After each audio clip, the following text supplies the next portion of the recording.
bata hindi nakapag-aral, ang iba ligaw na mga babae into early prostitution, kung ano-ano nangyari. Hindi lang alam nitong mga na this is happening all over the country every day.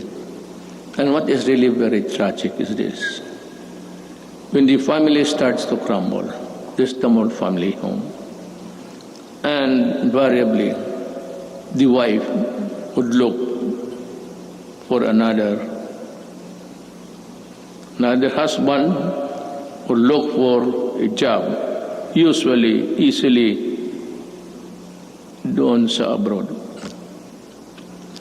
At yung asawa, aalis, yung lalaki na sa droga, yung mga anak iniiwan sa kapitbahay, sa kapatid. And the loss of the Filipino family home has been destroyed. Kaya kung anong mangyari nito, the wife works in the Middle East. I am not zeroing on any particular country, mind you. But alam naman, there are tribes in the Middle East which would allow rape as part of the territory of being a house help. Kasama yan. Kasama talaga yan.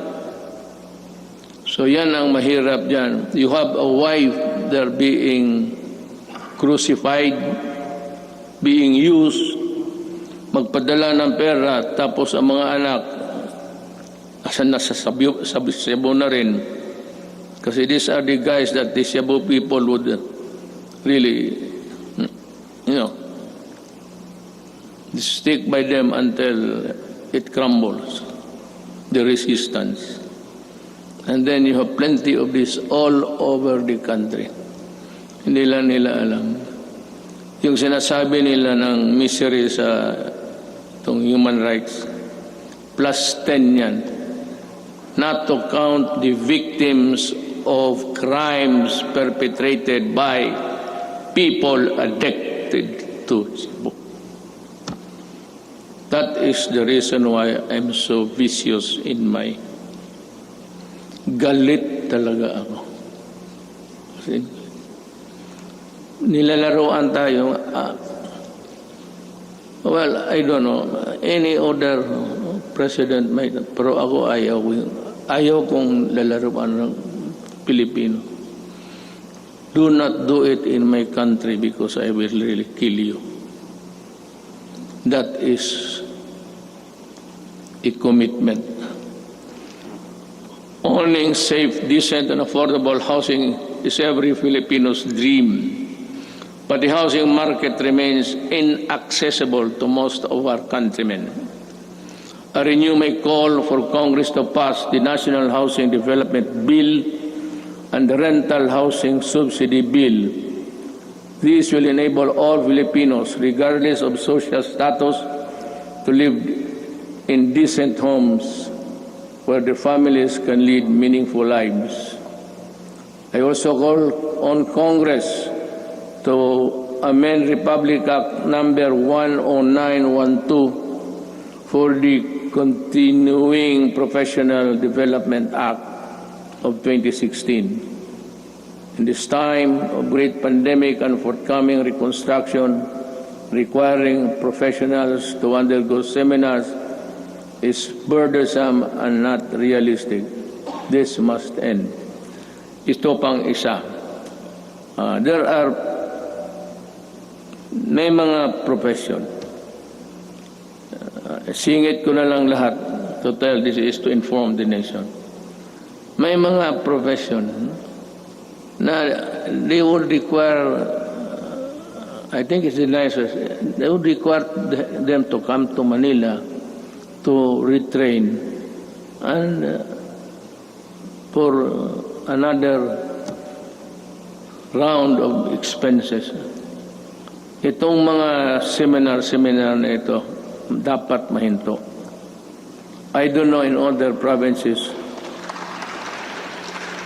but during my time sa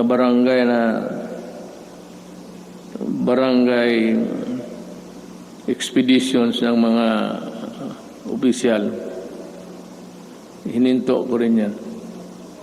And which reminds me, I will act on this also in due time. We hail our health professionals as heroes.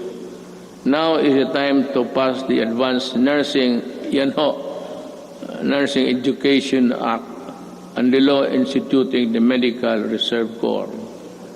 COVID-19 will not only be the last pandemic. We need to create National Disease Prevention Management Authority to better respond to future outbreaks. We count on Congress to full support. You can just let it remain for a while in the Department of Health kung wala pang pera, but you have to expand the services. It would also entail a little bit of money, but not really as much as expensive when you set up a department. In the long term, we are looking into the creation of the National Disease Prevention and Management Authority to better prepare for the pandemics, protect lives, and allow development to proceed even in the worst of times. We are counting on the full support of Congress for this critical, important endeavor.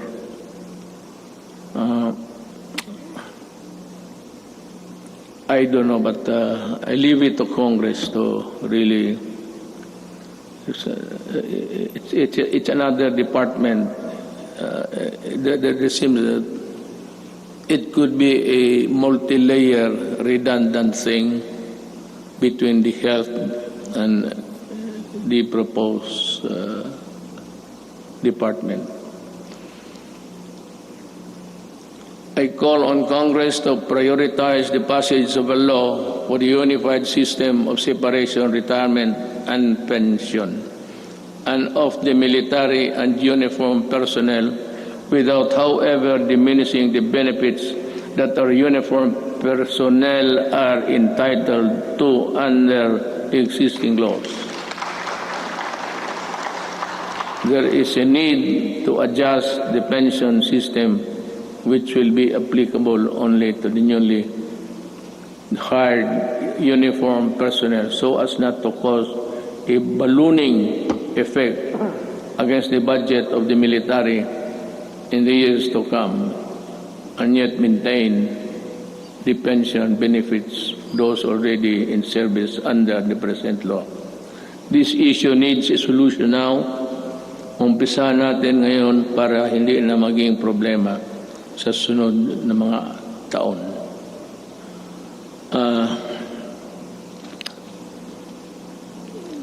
I want to,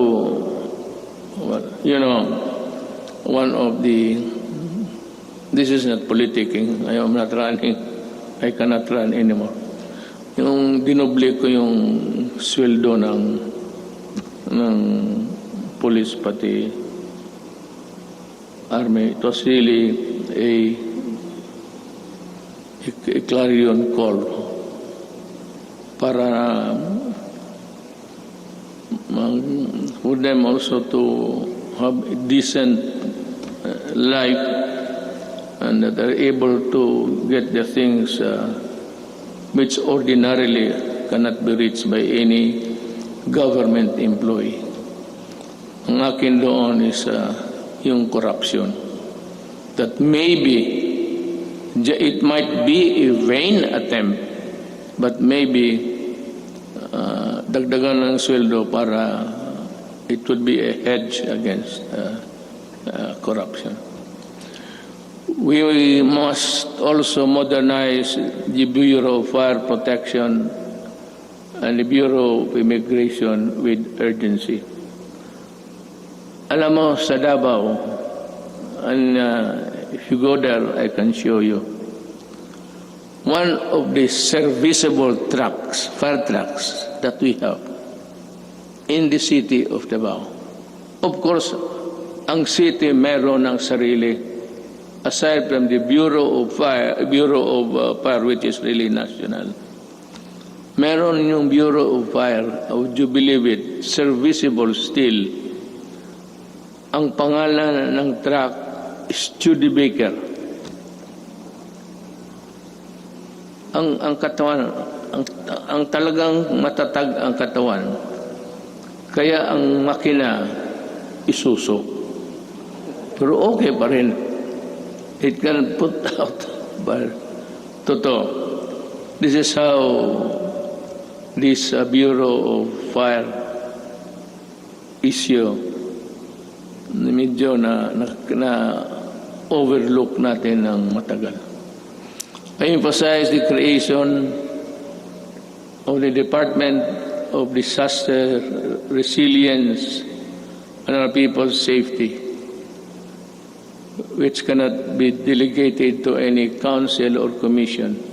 Equally important is establishment of evacuation center in every city, province, municipality throughout the country.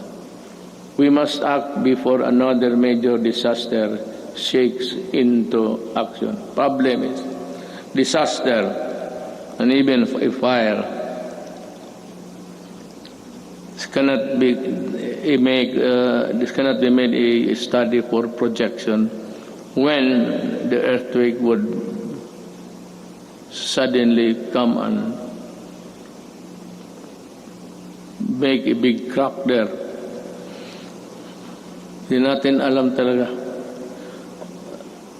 Ang ibig kong sabihin, this will require more than just one brainwork kung paano talaga itong how to prevent or avoid disaster. It would be, by the way, just before starting, I was tempted to say it. Pero baka magtindigan kayo. It will be all right for me if Bongo will just stay. Wala akong problema. Kasi sabi ko na this piece of speech of mine would be one of the longest sonas that I will deliver. Nakita ko yung page pagbigay sa akin. Yung ibang input akin. Pati yung iba lahat. Ang nangyari po, binalik ko sa kanila. Make it short. Pagbalik sa akin, mas makapal na. Ako po, nandyan na ngayon. Ito na ngayon. The responsible extraction and equitable distribution of natural resources remain among my non-negotiables. I reiterate the need for the passage of the National Land Use Act, which has been pending for decades. Pakisilip lang ho ninyo yan. For the rest of my term, I hope to see concerted efforts in protecting the environment. The rehabilitation of Boracay Island showcased our resolve to safeguard the environment.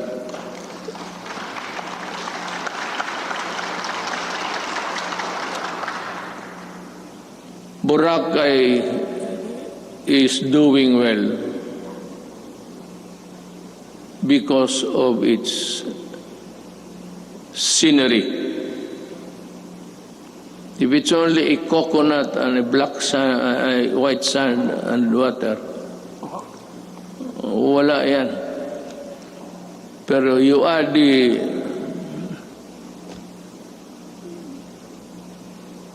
the visitors there, then it becomes a very tempting destination. We have seen remarkable emergence of the island back to its former glory. I want this sustained. I ask Congress to enact a law creating, importante ito, the Boracay Island Authority or BIDA. We need it. I cannot stress enough the importance of agriculture. The growth of our economy depends on a robust agricultural sector. We must utilize the coconut levy for the welfare of our coconut farmers and the development of our coconut industry. I urge everybody, both of the executive department pati ito, that ito yung pera na nakuha doon sa sequester, and itong perang malaking ito gagamitin ito for the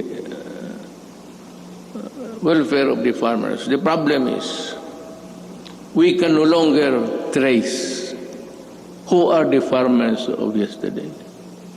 Marcos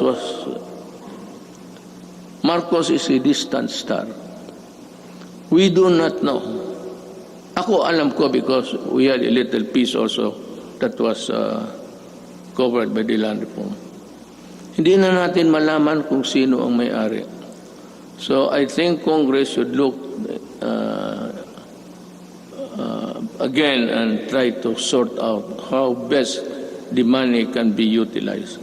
I will not make any suggestion, but I leave it to Congress to decide what to do with it. I once again urge both houses of Congress to pass a version of the bill establishing the Coconut Farmers Trust Fund. Tulungan natin ang ating mga magsasaka pagka hindi mawawala yung pera, bilyon yan. Diyos ko po. Well, anyway, we have learned so many lessons along the way. I am also requesting Congress to pass the Rural, Agricultural and Fisheries Development Financing System Act. We aim to provide adequate, accessible, and affordable food for every Filipino through the Plant program. After the build, I think this is easier to achieve. A few good men, few good regional directors, DAR, and dedicated workers down below could make this thing a success. Mas madali ito kaysa build. Ito plant lang. It is more of how you try to convince the farmers to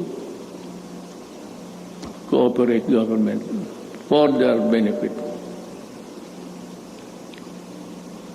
This 66 billion agricultural stimulus package will help the agricultural and fisheries sector recover. I hope so.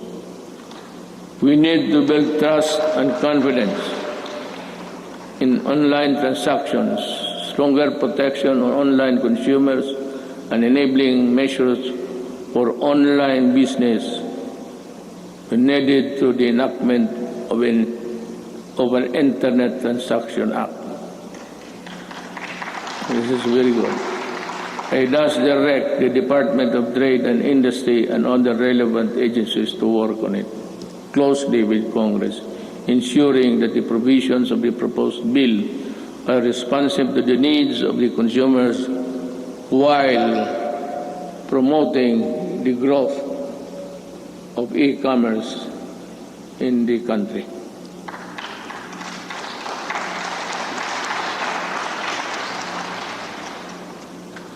If you are tired of clapping, you just say so I can make a shortcut. Pabilisan lang. On the path of better governance, we travel with other partners, both old and new,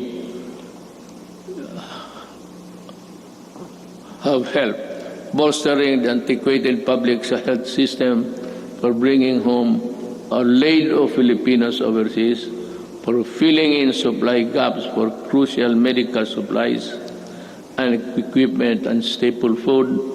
For these and many more, the Philippines thanks all friendly nations. We will never forget your kindness and your timely support. Within ASEAN and beyond the Philippines, we will continue to work with partners to address global perils and ramp up cooperation to secure for our peoples greater peace, progress, and prosperity. The Filipino nation claims its rightful place in a community of sovereign states. Thus, we will continue to pursue an independent foreign policy. Let me be very clear about this. May I cut my prepared speech?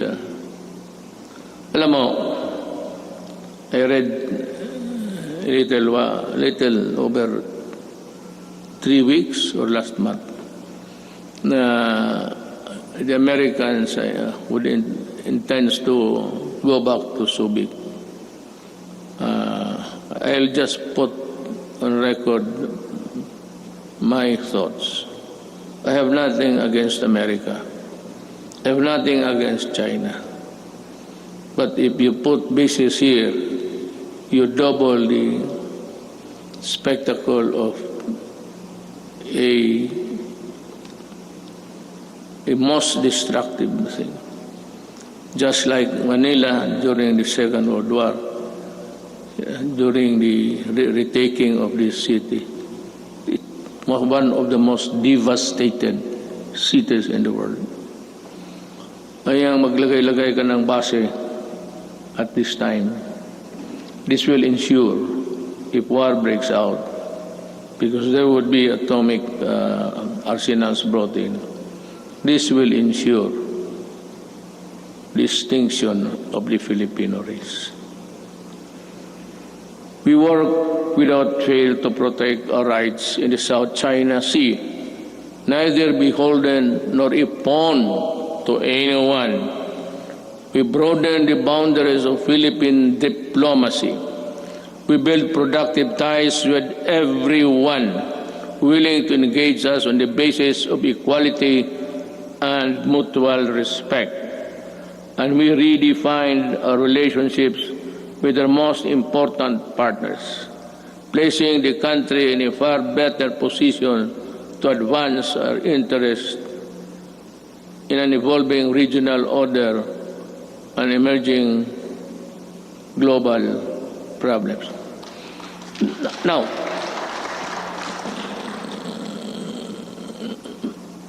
plenty of critics, both sides, claim about nothing has been done to retake forcefully or physically the South China Sea.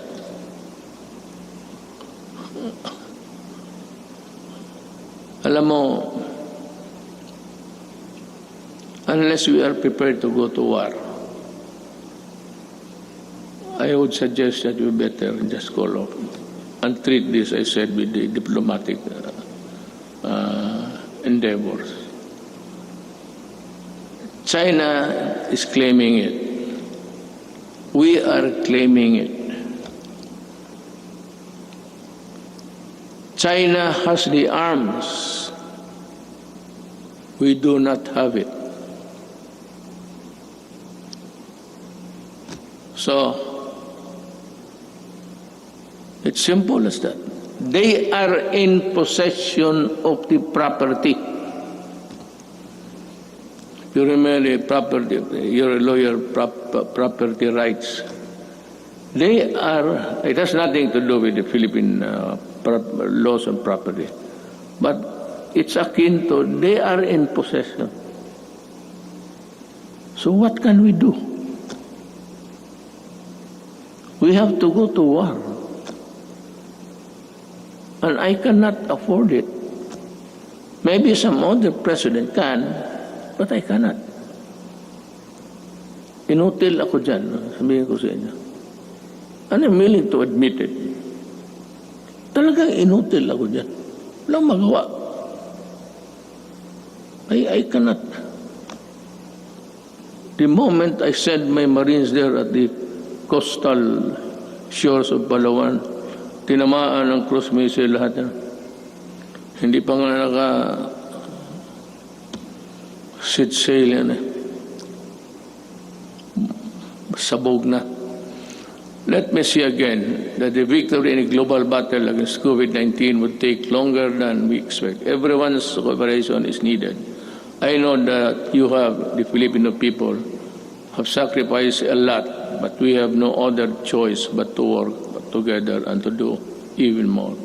I must admit that our actions have been far from perfect. Totoo yan. I admit it. And there could be improvements here and there. But all of us in government, including myself, assure you that we will not stop until we get things right and better for you. I know that many of you are worried not only about health and safety, but also about our ability to move around and ride public transportation. The depletion of your savings due to the rising cost of goods and the loss of your incomes due to uncertainties in your jobs and livelihood, I assure you that your government will address squarely these problems and challenges to overcome them and proceed to a new normal. Marami ho talagang mawawalaan ng those for a middle income. They buy a car on installment basis. If you cannot keep up with the amortization, you lose it. You lose the car. And you are forced to ride on public utilities. Concomitantly, didiretso rin itong mga kriminal na rarami at crimes will increase. But let me assure you, for as long as I am president, there can never be a runaway crime in any of our cities. Hindi ako papayag na gano'n. I can assure you, we will remain peaceful. Relatively peaceful. Hindi naman very peaceful. Pero kung sabihin mo na kagaya ng hold up dito, hold up, alam naman nila kung anong mangyari. You know what will happen to you. I am addressing myself to the criminals. You commit hold-ups, you commit rape, you commit all sorts of things, and you harm the public, then kaaway mo na ako. Pag bumalik kayo sa dati, kagaya noon, patong-patong na naman ang patay dito. Sigurado, hahanapin ko kayo. Do not ever go back to your old ways. Maghanap na lang kayo ng anong trabaho dyan. Magtiis kayo. To open up the economy to pre-COVID-19 levels at this time is not an option, because whatever good it can produce will only be gobbled up or be outweighed by the bad it will generate sometimes. Haste makes waste. The recent upsurge of infection, when you open little windows of resumption of business, is proof of that. I am happy that I have talked to you today. You know, in other places, they opened up too early, too soon. America is one. China, well, fortunately, it was arrested on time. China and the rest, for those who open up, and those who do not follow the protocols of at least the World Health Organization, they are suffering. And they have at least 140 deaths. And America, kukulang sila lahat. No nation on earth was really prepared for COVID. No amount of preparation, because that kind of microbes visits about once every 100 years. Wala man yung mga tatay natin. What they suffered was Second World War. But tayo, we are not ready, and therefore we will not gamble with the lives and health of the people. Certainly no one would want to end up in the negative side of the equation. Not me, not us. All I ask is that you continue to put your faith in your government and work with us in achieving what is best for the country and our people. Together, let us do, mahirap basahin kasi dito, the most that we can to ensure that this health, safety, and well-being of every Filipino, especially those severely affected, are taken care of.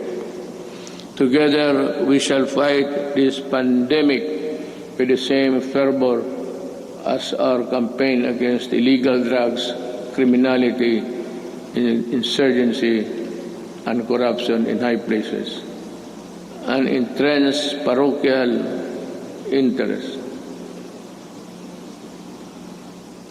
As a government worker, I am addressing each and every Filipino that the government cannot do this without your help.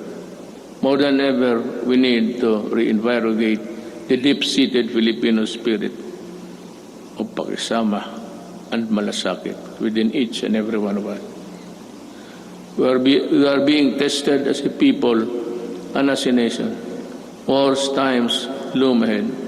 But I do hope that this spirit of solidarity and unity will serve as a drumbeat to which we shall march in unison in our quest for the light at the end of the tunnel. I appeal to each and every Filipino, let us take care of one another. Ito ang panahon para magtulungan, hindi panahon para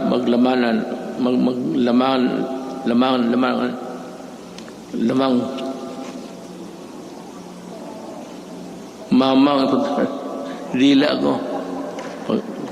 Hindi maglamang at pagkakaisa.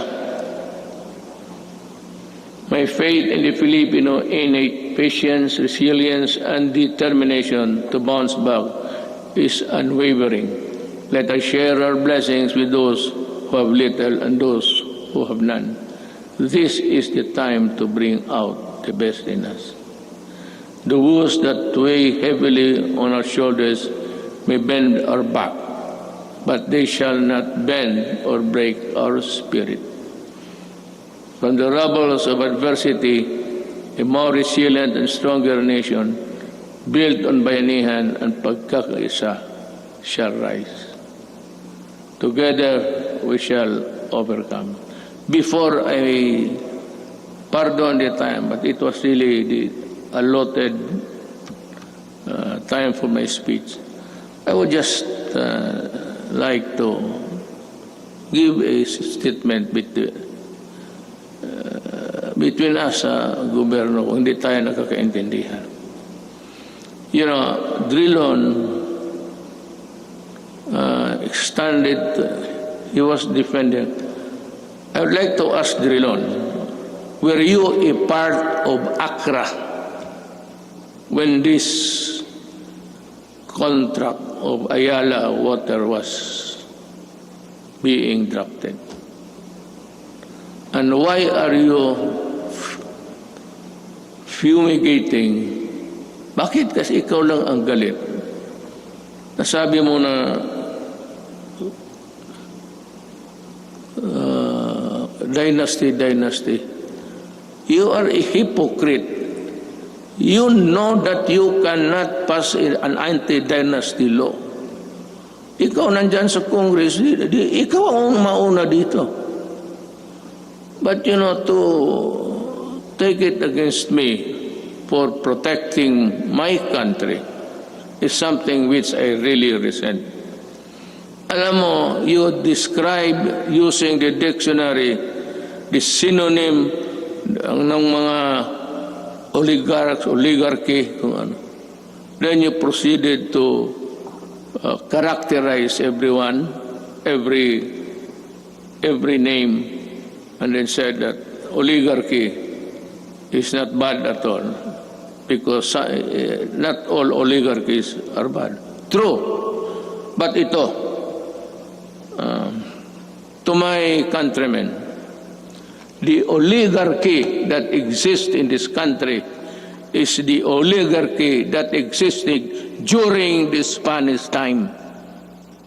And the Spanish lands and the friar lands and all the benefits that were passed on to the insulares who did not go back to Spain or to the Spaniards and into their... But that was long ago. It has been forgotten. This is the oligarchy that controls the Philippines by what? By taking control of the water and the electricity and power. Yan ang oligarchy mo, Drilon. Wala nang oligarchy dito except that they have control. Look at how can you now craft a new contract? Because I would insist that you pay the billions and billions that you collected. For example, water treatment. Oh, nandyan sa kontrata. It's in the billing. They've been collected. Since 1997. Ilang bilyon na nga wala ni isa. Not even a faucet was built for a water treatment facility. Yan ang mahirap sa...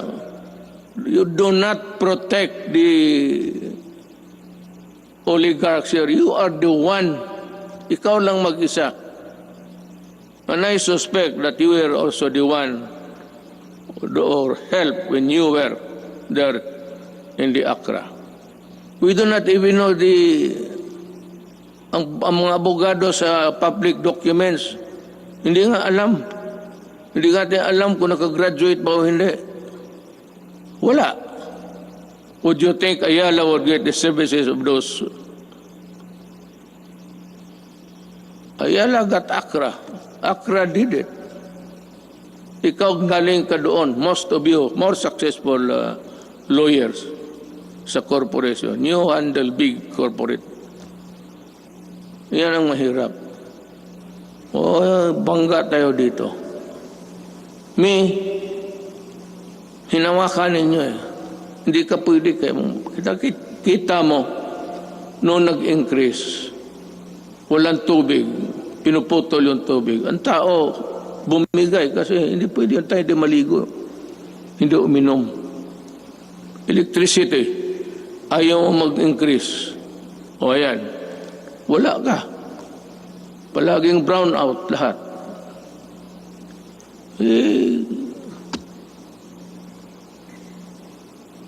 I'm sorry, but I have to say this to you. I do not like it. It's not the time for it. But since it is the time for the SONA, for people to know and people to really get the facts, then and the right of the people to be heard. Tayo na naman ang tao magsano. hinawakan ninyo yung tubig pati electricity. Yun ang oligarchy. Kaya ako sinabi ko noong kumpanya, corruption is not here. Yung mga customs, maliit yan. It's there upstairs. And I was really unprovidential. Dumating yung panahon na hindi ko hiningi. Then I saw the contract. Nung nakita ko yung contract na, saka yung linya na yung choice, yung linya ng it belongs to government. The best of the transmission lines, whatever, government gets it first before anybody else. Thank you. I am true.